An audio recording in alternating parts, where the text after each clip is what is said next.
I'll be describing one small aspect in a large games project we have been running previously at City University in London, and then I moved to UCL, called initially eBug and then EduGames for All.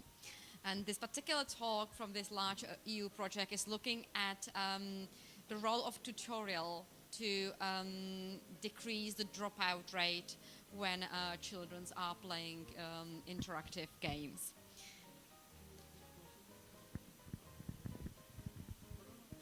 It is. Okay. Okay. Yes.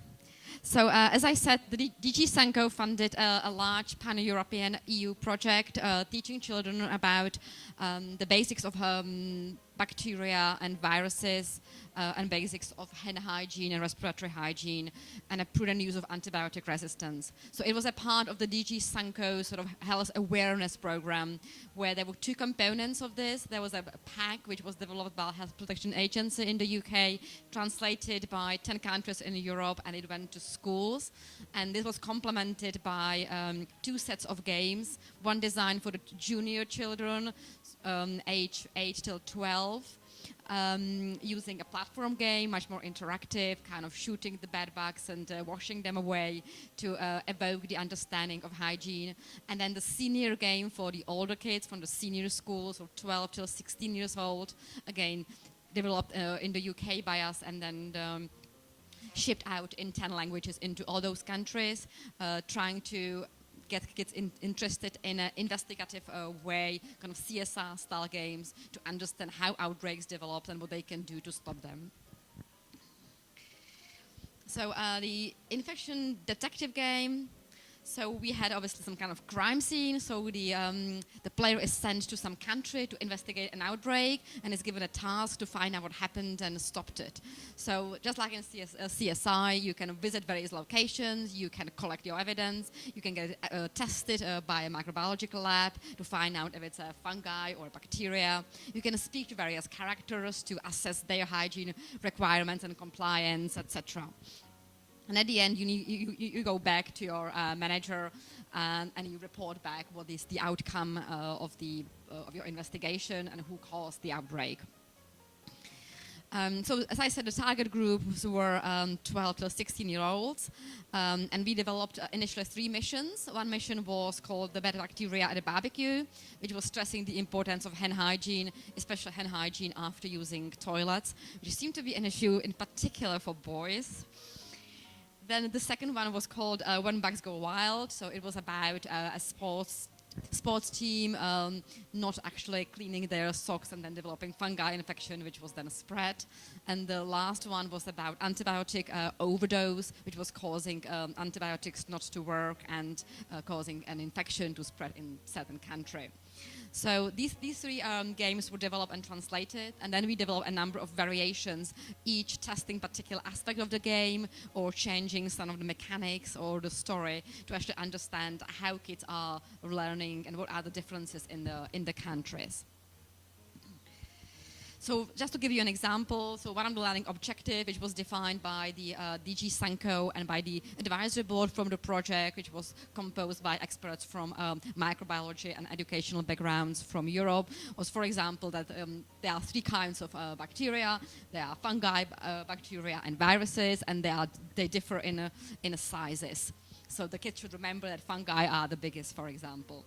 And the graphics was developed to kind of resemble the actual look and feel of the bacteria under microscope. So it's not completely sort of childish cartoon. It is actually resembling what they look like, but it is in a cartoony way appropriate for the 2 age groups. So, for example, the second one is the microbes exist in various locations. So one of the locations is your body. You can dig into your body, shrink it, and then you can go and find your bacteria, or you can find them in a kitchen or on a surface of your skin, for example. Also, there was a color resemblance, so the green, the lighter bacteria are sort of evoking, these are the positive, the good ones, and the darker ones are the bad ones, which can harm your body. So it was easier for kids to understand the differences. So for the CSI game, the researcher who developed this game, David Farrell, some of you actually work with him, so he sends regards, came with a concept called Microvision. So just like you can have a magnifying glass and look at something and actually see something in a very small resolution. You can put on your Microvision as the e-bug expert who goes to investigate a mission, and suddenly, from a lovely, fantastic posh bathroom, you actually see where the bacteria and viruses are. So the Microvision helps you to investigate where the dirt is and what needs to be investigated. So one of the features of the game is switching between the Microvision and the real world and trying to collect it where actually you visually see it using the Microvision.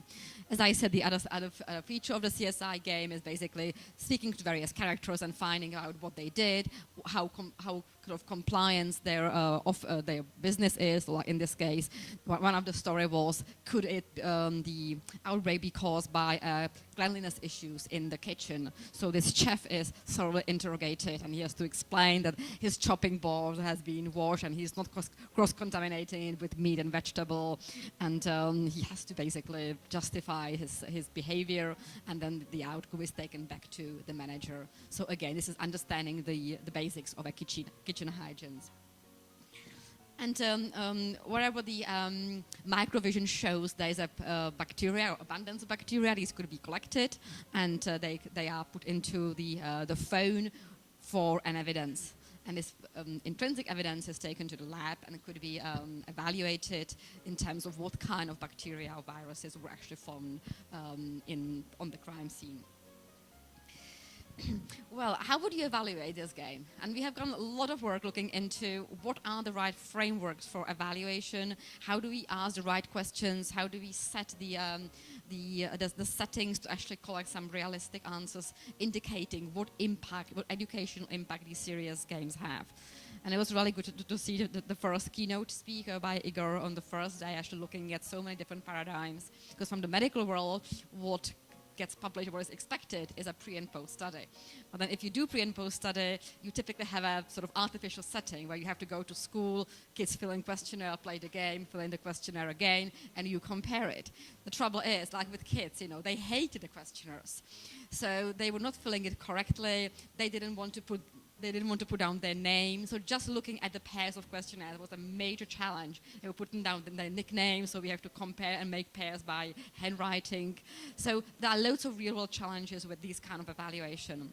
So one of our sort of ongoing research question is looking at how do we try to evaluate it using, obviously, the game's weblog data, but also how do we ask these questions to elicit the students' understanding without being interruptive in terms of the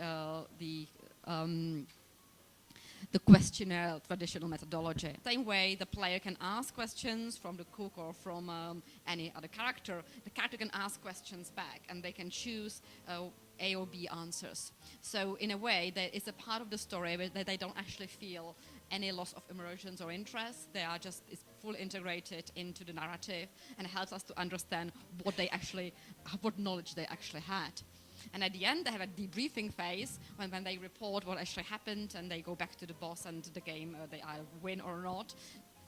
The boss also asks similar kind of questions. So at the end, we also actually help them to formulate their understanding and we collect the questions about their knowledge change after the game. So and in these games, we did an evaluation where we actually looked into how they perceive this as evaluation, if they were aware they were being evaluated and these questions actually were collected and they didn't. So in a way, this is a kind of a very, very good way which is helping to get real understanding of their knowledge.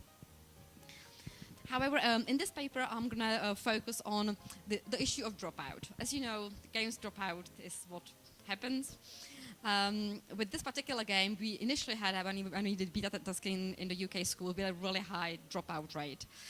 The reason when we did focus groups actually was that some kids have never played this kind of game before, and some kids basically did. So those who play CSR kind of game, they knew immediately what to do, how to move between locations, how to collect the evidence, and they just liked it. The kids who didn't, they didn't find the game intuitive. And the help we have developed into the game was helping them for various steps when they got stuck, but wasn't kind of explaining the whole idea of a CSI style of game. So we developed a training mission where the main character is this cool young microbiologist, takes you to kind of a very short version of one of the missions, and she introduces the basic concepts like location, moving between location, collecting evidence, asking characters what is the e-phone where you hold your evidence, what is the e-copter, your lab where you take your samples to get the results, etc. And she shows basically on one of the segment of one of the missions, the one with the sports team, what is basically the way to prove or disprove some hypothesis. So in this case, the player Nathan is supposed to clean the locker room and make sure it's the cleanliness is up to the standard. He obviously doesn't do it, so he is taken to the room. We switch on the Microvision, and there are a bunch of socks, and they are all smelly and horrible. But he lies about it, say, well, actually, they just smell because we washed them with some new deodorant. So it's just the washing powder smell. It's nothing to do with any infection. So we collect the evidence, take it to e-copter, and it actually shows they are fungi. So he is proven wrong, and he must go and clean the locker's room. So this is what the horrible socks in the locker room look like, and this is the Alex who takes them through it. So on this very basic study, we actually show them the basic ideas, moving between rooms, collecting evidence, and proving and disproving your hypothesis. And this was teaching the basic learning objectives. And we just thought, well, okay, is it actually going to work? Is it going to discourage them because they are playing this little tutorial before the actual game? Is it going to actually put them off even more than having to work out the game themselves? Or is it going to help them? So the particular idea about this small project was actually to understand what is the usability of the game played with the tutorial. Does it solve our game, our goal, and gets the kids who have not been familiar with it on the right track, or is it actually going to be discouraging them? So we did two small studies. One was in a technology camp in the UK, where we evaluated the first version of the training mission and asking about ease of use and the graphics and willingness to continue playing, which actually was quite positive, so we took it on board. We also did the pre and post evaluation, and luckily enough, the kids in this particular technology camp were science kids, and their knowledge of biology was just fantastic. So they knew all the questions already, so we couldn't measure any significant knowledge improvement, not because the game wasn't enjoyable and didn't teach it, just because the kids were just well above the level of the average questions and objectives we were asking. So it's just kind of a real-world lesson that you can't always get a paper out of something you actually think would be an interesting result. Then the main evaluation took place in London, where we improved the mission based on the camp feedback. And we have 15 kids, 8 played with the training mission and 7 played without the training mission. And they were, so we had a control and we had an intervention group. And we wanted to know not just if they actually did continue playing the actual game after the mission, we wanted to know how usable they found the game. What was the usability element with and without. So we adapted the SUS, the SUS usability evaluation criteria, to make it sort of appropriate for evaluation of usability of games. And we asked those sort of basic 10 questions from the SUS after they played the game with or without the training mission. And basically the SUS score results for both non-tutorial and tutorial groups were roughly the same. So it was actually good thing that it wasn't much worse in terms of usability from their perspective if they had to play the tutorial game. And in terms of the significance, there was only one question from the SUS, the question number 8, which actually was statistically significant, where the group which didn't play the training mission found the game more awkward to use. So again, it sort of confirmed what we expected. They got the hang of the idea, and then they found it less awkward if they knew it from the training mission. So just to summarize, so the training mission was developed to reduce a high dropout rate, especially for children who have never played this kind of game. It was well received in terms of the usability. So we measured similar usability for both kinds of games. So the good result is this is a way to teach kids how to play the game without discouraging them further at the beginning. And perhaps unsurprisingly, the kids who play with the training mission for the game less awkward to use, according to the question number 8. And this result was statistically significant. So in certain way, it was great that the solution worked. It was great we didn't decrease the usability. So actually, this is the way to do it. And the particular result is not actually that surprising either. So I would like to thank you, David Farrell, who was the original designer on the EBAC project and did most of the programming of the games engine and the mechanics, and Andreea Molnar, who took over, who developed this particular study and worked on the extensions of the games and the tutorial mission. So thank you very much.